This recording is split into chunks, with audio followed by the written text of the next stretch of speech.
Let us come before the Supreme Father, Mother God, in this time of Advent, when we are welcome. We are welcomed by a loving God, who calls us as their children to come from our ways of indifferences to the voices of God within us, to come as we are, as a beloved of God, and to put aside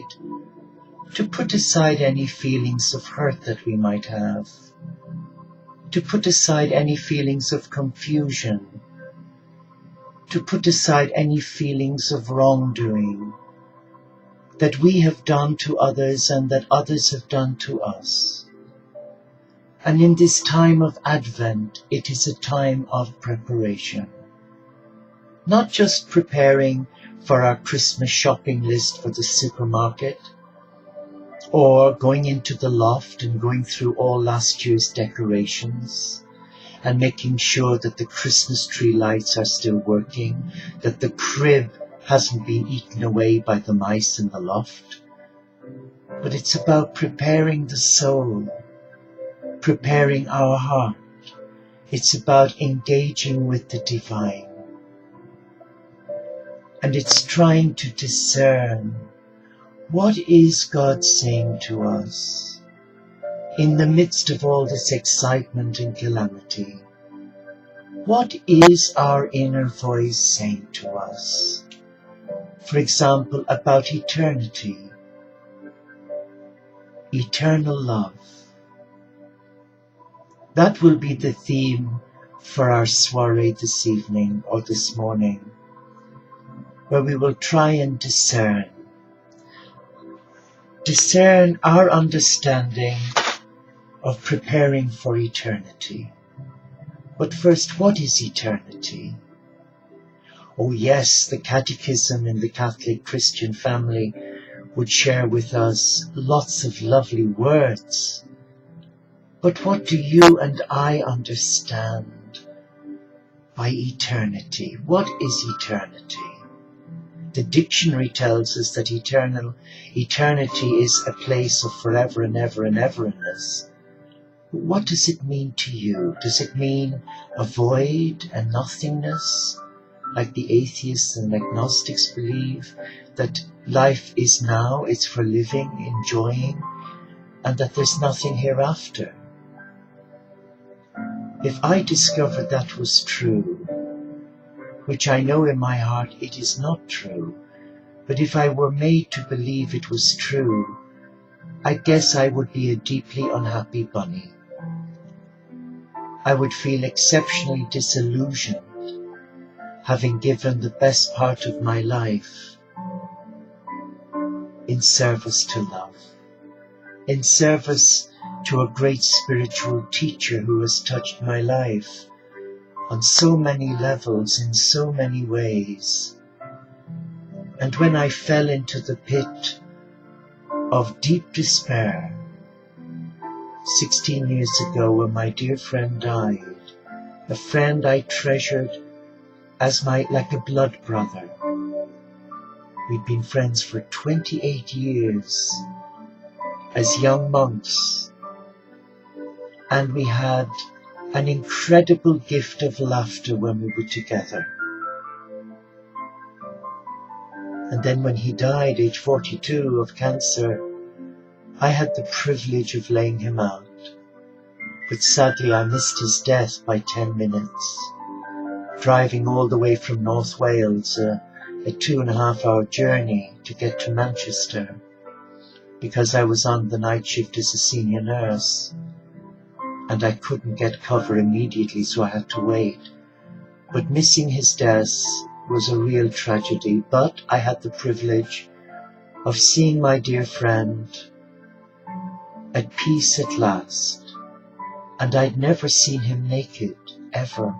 In the 28 years I'd known him as a postulant, as a novice, as a scholastic, as a nursing monk, and then as my best friend, where we went on many holidays and retreats together. I'd never seen him naked. until I prepared his body for burial. And that was quite challenging. But as Eddie loved his cigarettes and his glass of whiskey, I noticed that there was a drop of whiskey in his room in the monastery and a packet of fags, so I decided, having washed him and put him in his habit, to prepare him for burial. I toasted his health.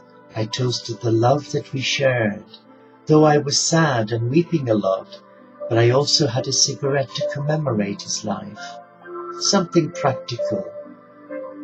And I made him make me a promise that when he crossed over, he would come back and tell me. 16 years on, I'm still waiting, but I know he's there, and I know that he had to die young, because he had much work to do in the afterlife. For a start, he's guiding me, not to give in, not to give up. With the Teo community, it was his vision to establish a monastic community of men called the Brothers of Divine Mercy. But I know he's with me with the Teo community. I know he's interceding for me and for all of you who are friends and members of the Teo community. Eddie's gift of laughter was an amazing prayer, because when he travelled from London to spend a long weekend with me in North Wales, all we did was laugh. We were two senior nurses, we were both committed to our profession, and we both had seen a lot of tragedy in our lives as hands-on nurses. Eddie working with AIDS, clients who were dying of AIDS, women and children in London, and me in North Wales caring for the dying. We both had seen life in the raw, and our faith had been challenged many, many times. How could a God of love do this? How could a God who says he's a loving God allow such suffering? But then we realized it wasn't God. It was part of the journey that we agreed to. But I know my friend is with me. I know in my darkest moments, and trust me, I do get them, where I'm challenged on every level, both by personal health issues and also in matters of faith, when I hear and read spiritual teachers talk about God as if God was a pain in the rear end, and when they challenge the very essence and love of God. But you know, eternity is a reality, and I believe very simply, like Francis, heaven is on earth. Before I came live this evening, I just popped into the lounge and there was little Clemmy and Poppy, two of our little cavaliers. Winston was busy waiting by the biscuit cupboard for his late night treat. But Poppy and Clemmy were sat on the chair looking at me so intently. What was I going to do? Was I going to give them a treat? And I just leaned over them and stroked their little heads and their little faces, and I looked into their eyes and I just said to them, you know, Poppy, you were rescued, my love, at 18 months old. You had never known much love. You came with a lot of baggage and a lot of insecurities, but hey, I love you. And you know I love you. And you know that I will always love you. And her little head went up as much to say, I know you love me. And I'm sorry if I'm so insecure. And then Clemmy, who's thoroughly, thoroughly beautiful, she's my little helper. When I'm ill and not well, she comes and lies next to me. And her presence gives off a wonderful energy. But when I looked into their eyes, I could see heaven. I could suddenly realize on a practical level that heaven is already among us. Heaven is here, if we could just see it through the eyes of the Christ. And when I looked into their eyes for a moment, I thought, what is the subject for this evening, this morning? It was about preparing for eternity. Well, there I had it. I was holding eternity in my hand. I was holding these two beautiful creatures of God who only bring love. Yes, we have our moments, don't we? But then I realized what the Father, Mother God sees in you and me. We're stroked with tenderness every day. We're coerced to surrender our heart. We're empowered to self-heal by letting go of our bitterness and our sadness, and by taking a leap of faith every day, by stepping out of our comfort zone, and by trying to discern what is God saying to me now about eternity. All I can say in my own words is that I believe that when you have surrendered your heart and all that you are, all the mistakes, all the nightmares, all the daymares, all the frustrations and upsets, and all those who've really annoyed you, and all those whom you and I have annoyed, suddenly you're given a glimpse that you're loved. That you're loved for who you are, whether you're tall or short, whether you're thin or fat, obese, whether you're vertically challenged, follically challenged, whether you're gay or straight, whether you're atheist, agnostic or pagan, Christian, Jew or Muslim, black, white, whatever. Does it matter? No, it doesn't. What matters is that our very heart that God created is a heart of love, and God is love. And where there is love, there is God, and where there is God the Supreme, there is heaven, because heaven for me is on earth, when my heart is aligned to that truth. But, as I've done many, many times before I became enclosed in 2007, I'm afraid I took a lot of chances. Oh yes, I wasn't little Mr. Goody Two-Shoes. I failed on many levels. I was impatient. As a nurse manager, I could be very strict, especially with nurses who were trying to be difficult. If I seen a nurse unkind to a patient or ignoring the request, I would give them the full wrath of my professionalism. I wouldn't suffer fools gladly for a minute. My nickname was the General. And I thought they were being offensive. Well, they were, but I took it as a compliment because I took my role very seriously in safeguarding life and also protecting the patient and the staff from danger. But they couldn't see that. But I believe that now my life is so much more simple. The trappings of the world doesn't appeal to me anymore because my heart is in love. I have an insatiable thirst for my God. I find it difficult to sit for long periods now in prayer.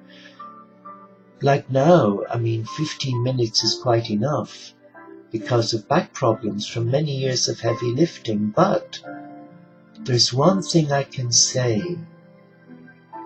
Though I may have wasted many years searching for the panacea, the utopia, I found it. I found it. I have found eternity on earth. I have found a purpose for my life. And I have discovered that I am loved when I've spent so many years searching for love.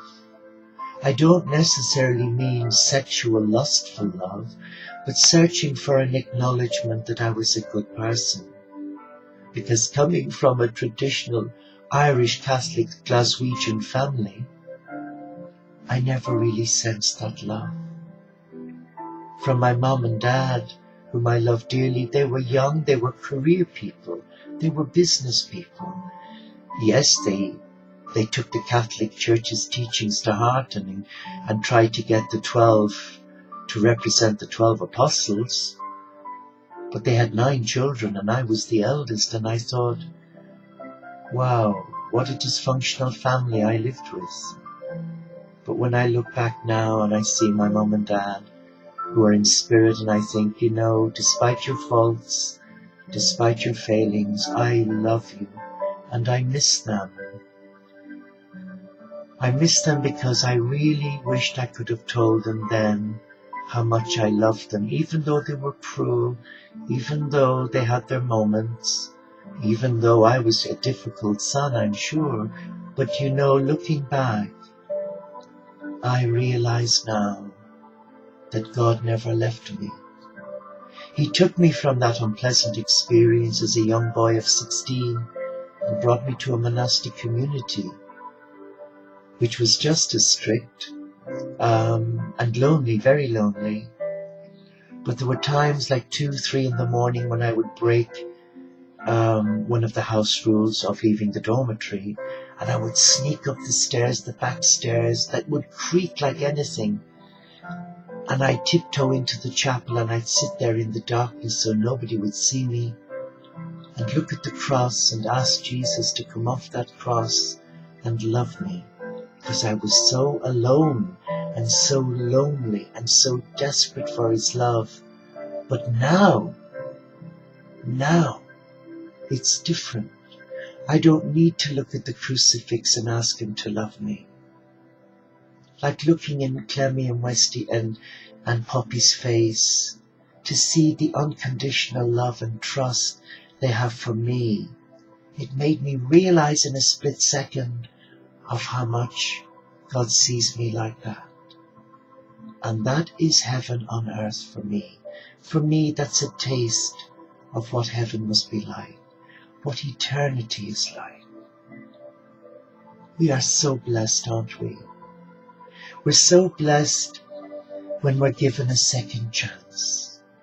And I give you my word, this time round, with God's help, I ain't going to mess it up big time like I did as a younger man, where I played the fool.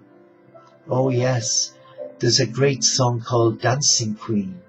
Or is it Dance? I'm not sure, but it's just an amazing film. And then there's an Australian film, Priscilla, Queen of the Desert. Hello. I had visions of me when I went with all my nurse colleagues, stood there on the automobile with all these feathers and whatever. And I just felt, wow, that must be amazing.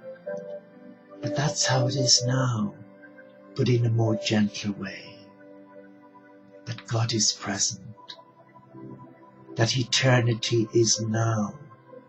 Though our body is in this dimension, but within our body there is a spirit called the higher self or the soul. It's a word that Christians would use, your soul, your God center, your I am presence. When we embrace that,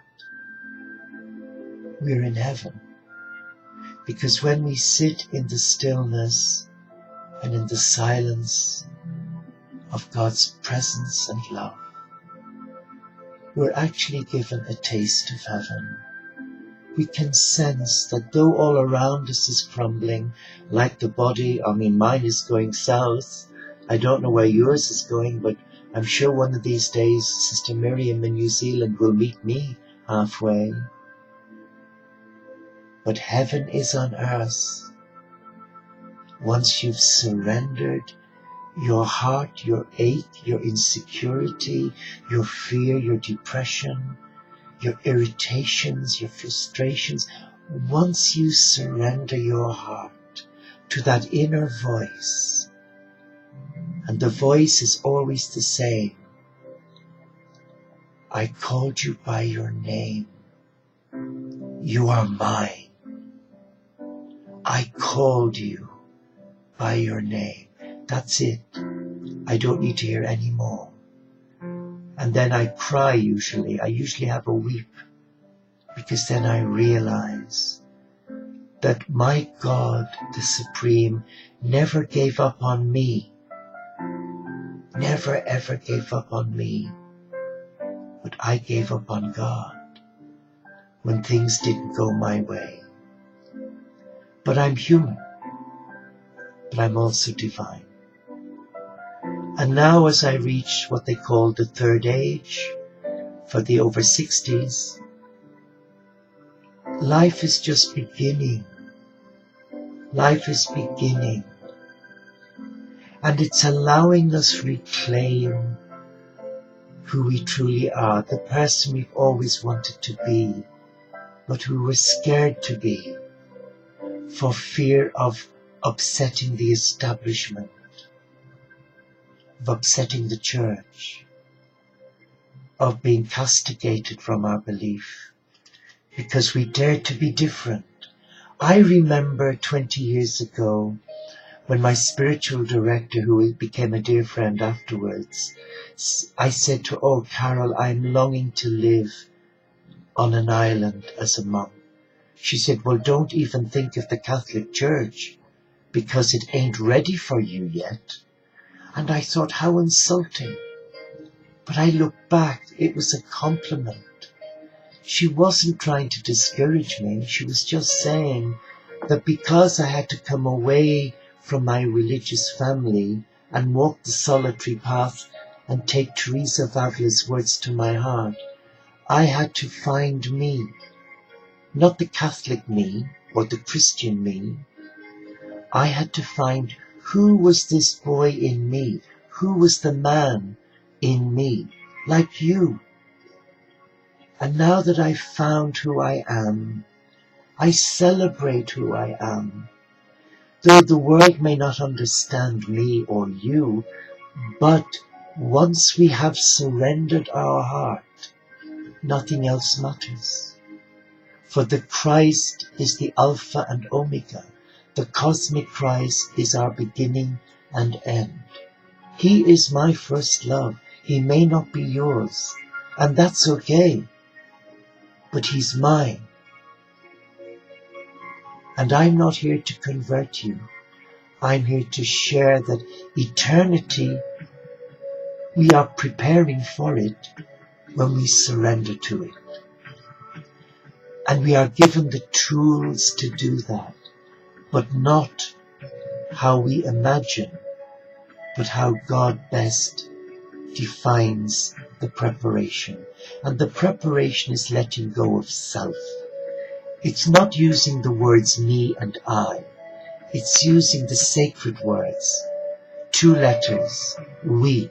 We can achieve greatness with God. We can embrace heaven on earth with God. Let us come now, and let us just find this God. Let us find this love. For this love is my first love. And I want you to meet my friend, the cosmic Christ, who has given me so many chances that I'm ashamed.